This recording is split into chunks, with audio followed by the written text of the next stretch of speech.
Hello, my name is Malachy O'Doherty. I'm a writer in Belfast, Northern Ireland. This is my novel, Terry Brankin Has a Gun, and I'd like to read you an extract from it. The background of the story is that the main character, Terry Brankin, was in the IRA as a young man. He went straight later on. He met a woman, Kathleen. He married Kathleen. He became a solicitor, a property developer, a wealthy man. And just last night, in the book, the police have come to the house. They're looking into a quite atrocious bombing, and they hold Terry responsible for it. They're not able to nail him for it, but his wife Kathleen now understands that he was indeed responsible, and she can't take that. So she's moved out of the house into one of the houses that they rent to students in a part of Belfast called the Holy Land. So if you know Belfast, you'll know that area. So the bit that I'm going to read for you now starts in the middle of the night.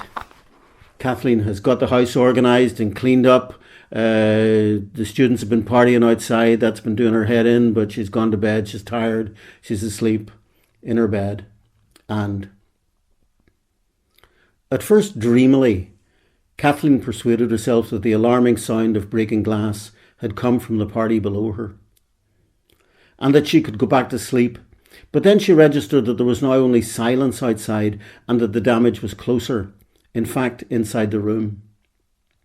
Clawing her way back from preoccupations that she couldn't recall, she resented the feeling that she was missing something.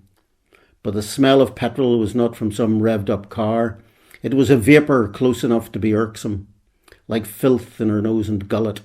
She knew by the feel of heat on her face that she was in trouble, even before she saw flames crackling through the curtains.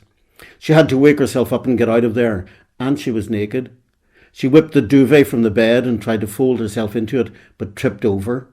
She scolded herself, bundled up the duvet, and ran out of the room, hoping as she scuttled down the stairs she'd be able to cover herself before she reached the street. She stopped at her front door. Downstairs still looked normal. She took seconds to wrap the duvet round herself, and then the door came crashing through and a man tumbled over her. His skin was on her skin. His hand pressed into her in the dark as he lifted himself up. He was wearing boxer shorts and trainers and stepped on her while getting off her. He rallied himself. "Get out, missus, get out!" It was Ginger, one of the boys from next door. He fumbled the duvet over her as she tried to stand, but she snatched it from him and ran into the street. "She's all right," Ginger was shouting. "I got her out." Kathleen tried to calm herself and see what was happening. She was barefoot on tarmac. The red paint on her toenails looked absurd now. Cathal and the girl approached her timidly, staring at this wild, frantic woman and then at the flames at her window. "Did one of you bastards do this?" she yelled at them.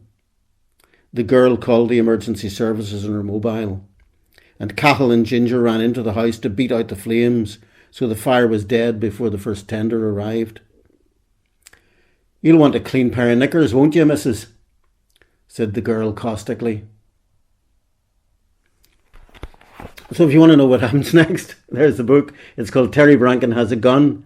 It's published by Merrion Press. It's available online through No Alibis, Amazon, and in all good bookshops when they open again. Thank you very much.